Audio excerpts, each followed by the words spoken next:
Thank you so much, my dear brothers and sisters, for joining with us. And let us pray. Lord Jesus, once again we come before thee, O Lord, hallelujah. Lord Jesus, to praise thee, O God, hallelujah, to worship you in spirit and in truth. And I ask thee, O God, hallelujah, to give us the spirit of knowledge and wisdom that we need, O God, hallelujah, for everything that we are about to receive this very moment, oh God, hallelujah. We thank you so much for this privilege, this opportunity that you always give unto each and every one of us, oh God, hallelujah, to be joined in on this platform of the New Life Fellowship United Pentecostal Church in Hong Kong.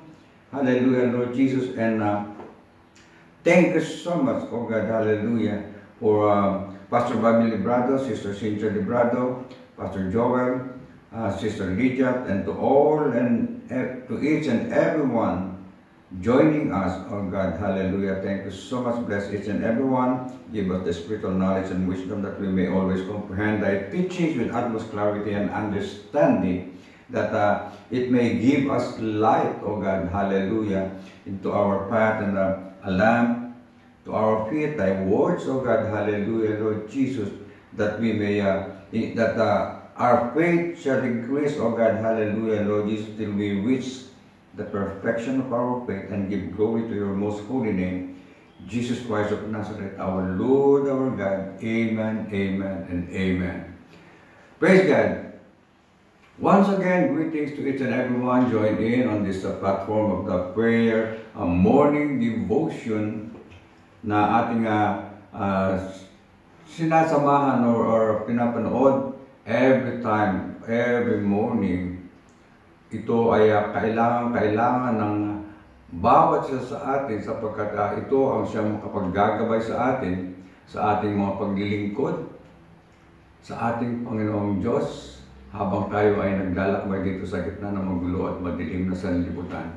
Praise God. Sinasabi sa Bible na he that endureth shall be saved till the end. He that endureth till the end shall be saved. Kaya naman, every Christian should be strong.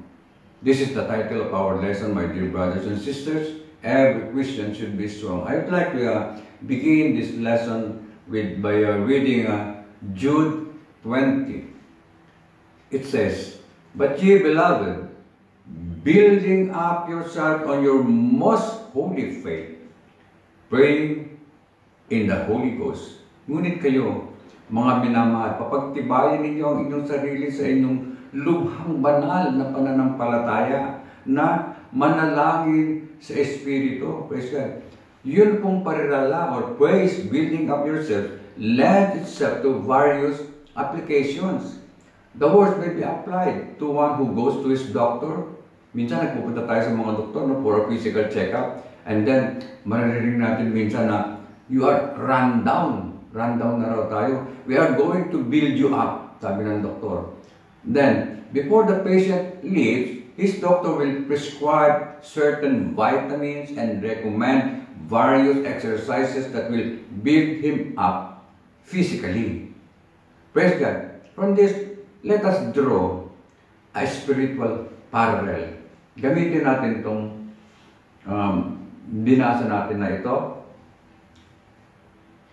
Draw a spiritual parallel. Sabi ni Apostle Paul sa Ephesians 6 verse 10, "Finally, my brethren, be strong in the Lord and in the power of His might." Praise God. What does it mean to be strong in the Lord? It means to possess the power to do that which we know is right, to give up things we hold dear, when the inner tendencies of the old carnal nature are to be angry, selfish, cowardly, or uncharitable. Praise God. We are even encouraged or admonished by Paul in Philippians 2:12 to work out your own salvation. Praise God. Now, this spiritual strength is not inherent. That is meaning a basic. It's not a basic or permanent part of somebody or something, and that cannot be removed in a man. but is acquired only. It is acquired only when one receives the baptism of the Holy Ghost and yields himself totally to God. Such strength does not come from the will of man, but is in the power of His might. Praise God. So maraming mga tao, Jesus seemed a weakling, sabi ng iba, because of His meekness, His gentleness, because He was reviled, but He reviled not again. But despite such opinions, our Lord Jesus Christ was the strongest of the strong. Through His might, my dear brothers and sisters, every Christian can be strong. Praise God. Some are spiritually run down. Ang dictionary definition po ng run down ay sinasabi as in poor physical condition, weak and exhausted, debilitated, and others say burned out na raw. Na burn out sa katatrabaho, sa kagagawa. However, the word rundown also has a spiritual application. For Christians who should be strong in the Lord sometimes find themselves in a weak, rundown condition spiritually. Sabi nga ng prophet Isaiah sa chapter 35 verse 3, strengthen ye the weak hands and confirm the feeble knees. Inyong palakasin ng mahinang kamay at patatagin ng mga mahinang tuhod. Yan ang kanyang dalangin. Isaiah. Weak hands are unable to perform fully for God. The ebbing away, as in low tide, ebb tide, ebbing away, as in low tide or low battery of spiritual strength and stamina can be so gradual, hindi natin napupuna, as to be almost imperceptible. Maliit lang, unti-unti lang, and therefore, unable to be seen or felt. Ganyan ang nangyari kay Samson. Gaya ng nangyari kay Samson, such Christians do not know that their strength has departed hanggang dumating ang great need arises, until some great need arises and they find themselves unable to meet the need. Hindi mo mapupuna. Low battery na pala ang cellphone mo. Then, bigla mo sa isang urgent call, hindi mo na ito magamit. Praise God. Sabi sa Corinthians, ano dapat natin gawin? Sabi sa 2 Corinthians 13:5, examine yourselves whether ye be in the faith. Prove your own selves. Know ye not your own self how that Jesus Christ is in you, except ye be reprobates? Siyasatin ninyo ang inyong sarili kung kayo'y nangasa pananampalataya, baka nawawala na tayo sa pananampalataya. Subukin ninyo ang inyong sarili. Hindi ba ninyo nalalaman sa ganang inyong sarili na si Hesus Kristo ay nasa inyo? Maliban na nga kung kayo'y itinakwil na. Praise God. Now, there are certain symptoms that reveal spiritual weakness and tell the Christian he needs to build himself up on his most holy faith. Isa sa mga symptoms is a lack of joy. God's word declares the joy of the Lord is the strength. Nawawala, nababawasan na yung iyong joy. One who loses this joy will be apt to seek a substitute in the pleasures of the world. Kapag nawala na yung joy, the joy of the Lord is our strength. Kapag nawala na yan, naghahanap na tayo ng kapalit, ang kapalit pleasures of this world. Sabi nga ni David, he cried out in anguish in Psalm 51:12, restore unto me the joy of thy salvation and uphold me with thy free spirit. Ibalik mo sa akin ang kagalakan ng iyong pagliligtas at alalayan ako ng kusang espiritu. Isa pa, there is the loss of spiritual appetite.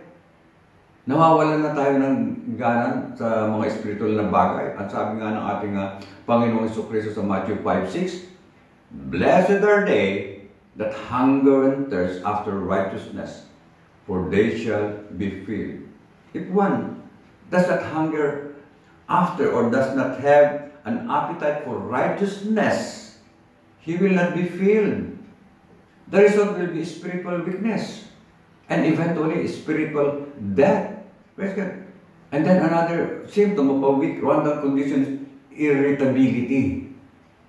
Madaling mairita. It is extremely difficult at best for one not feeling up to par, wala ka sa yung the best, to have an optimistic outlook on life and to manifest a calm, pleasant spirit. Bilang resulta, the work of God becomes a burden. So long as one feels the strength of God's Spirit flowing unto him, Christian work is a joy and a challenge. Contrariwise, if one becomes weak and spiritually run down, even the small tasks seem just too much, parang sobra na. Even church attendance becomes a burden, even though there's without any hindrance or obstacles. Hopeless case. Don't even think about that. We're not hopeless case. When my wife and I were still in Hong Kong, Pastor Bobby, some 20 years ago, in one of his preaching, it was a Saturday, in one of his preaching, called me up the stage and asked me to hold a rope on one end while he's holding the other end as a demonstration how to endure, and said, there's hope at the end of the rope. Just hold on. Praise God. At ganyan din naman yung sinasabi ni Sister Cynthia na she always encourages us, never give up, never surrender. So what's the remedy? Binigay na yan sa atin ni Jude. He gave the remedy for those feeling weak and spiritually run down. For those who are being carried away by the cares and lusts of the world, he said they should build themselves up, praying in the Holy Ghost. Beloved brothers and sisters, prayer in general is talking with God. It does, however, have in it the element of asking God for things needed. Jesus said, ask, and ye shall receive. There is no Christian exercise more important than personal secret prayer. Where one makes his request known unto God. Yan ang sinasabi sa Philippians 4:6. Be careful for nothing, but in everything by prayer and supplication with thanksgiving, let your request be made known unto God. But what did Jude mean by praying in the Holy Ghost? Itong passage po na ito means to pray under the Spirit's guidance and influence in accordance with the Word of God, with faith, fervency, and constant persevering importunity. This thought is borne out in Paul's statement. Sabi nga ni Paul sa Romans 8:26, likewise, the Spirit also helpeth our infirmities, for we know not what we should pray for as we ought. But the Spirit itself maketh intercession for us with groaning which cannot be uttered. My dear brethren, sometimes when one goes to prayer, it is difficult to get, praise God, get his mind off the natural things about Him and concentrate on talking with God. Hindi siya makapag-concentrate sa pakikipag-usap sa ating Panginoon sa pananalangin. But if he will continue in prayer, earthly things will eventually fade, and he will find himself enveloped with the spirit of prayer. Praying in the Spirit then becomes easy. My dear brethren, are you beset by spiritual weakness? Having spiritual rundown? If so, then you can be comforted to know you can build yourself up by praying in the Holy Ghost. Praise God. Huwag tayong manalangin that's like what other people's way of praying. Memorize. Minsan binabasa pa nga. Meron silang prayer book na binabasa sa pananalangin niya. Hindi na yun sincere. It's not coming from our heart. We have to learn how to build up ourselves by praying in the Holy Ghost. Praise God. Kaya naman, my dear brothers and sisters, I would like to remind everyone that joining our prayer morning devotion could help us how to really pray, praying in the Holy Ghost. But ye beloved, building up yourself on your most holy faith, praying in the Holy Ghost. Ito mga kapatid ang napakahalaga sa lalo-lalo na sa kapanahon na ito na maraming dumarating na mga pangyayari. Hindi lang sa ating bansa kundi sa buong mundo. Maraming pangyayari na kung minsan nawawalan na tayo ng pag-asa, kung minsan ay napapalayo na tayo, napapalitan yung ating paglilingkod ng things of this world. Yun ang nagiging libangan natin. Nakakalimutan na natin ang manalangin. Nawawalan na tayo ng gana. Nangihina na tayo. No. Magpatuloy tayo. At lalong-lalo na sa pananalangin, praying in the Holy Ghost. My dear brothers and sisters, huwag natin kalimutan ang sabi ni Apostle Paul, he that endureth till the end shall be saved. Tayo ay naghihintay na lamang ng pagbabalik ng ating Panginoong Jesucristo. Huwag na tayong bumalik. Praise God. Gaya ng ginawang example ng aking anak na si Romandi nung minsan ay naatasan ko siya na mag-preach dito sa church natin sa Beirut. Isa sa example niya, ginawa, yung isang napakagaling na swimmer ay lumangoy, nilangoy Manila Bay mula sa Luneta hanggang sa Cavite. Yun ang kanyang balak na gawin. Subalit pagdating sa kalagitnaan, sabi niya, hindi ko na kaya, babalik na ako. Nasa gitna na. Praise God. Nasa kalagitnaan na. Hindi na raw niya kaya. Imbes na magpatuloy, bumalik. Huwag mangyari sa atin yan, my dear brothers and sisters. Praise God. Magpatuloy tayo.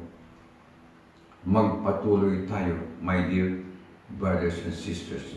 Let us pray.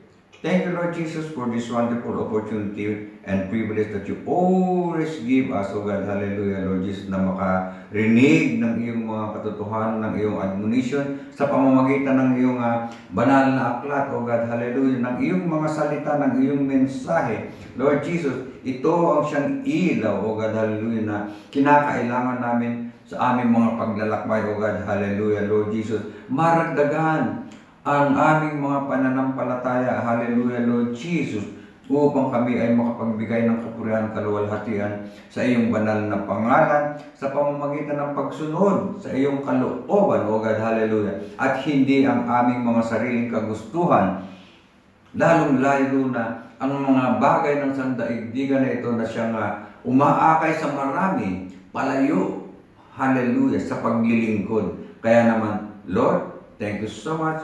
Sa iyo lamang ang kapurihan, kaluwalhatian, at ito ang aking dalangin.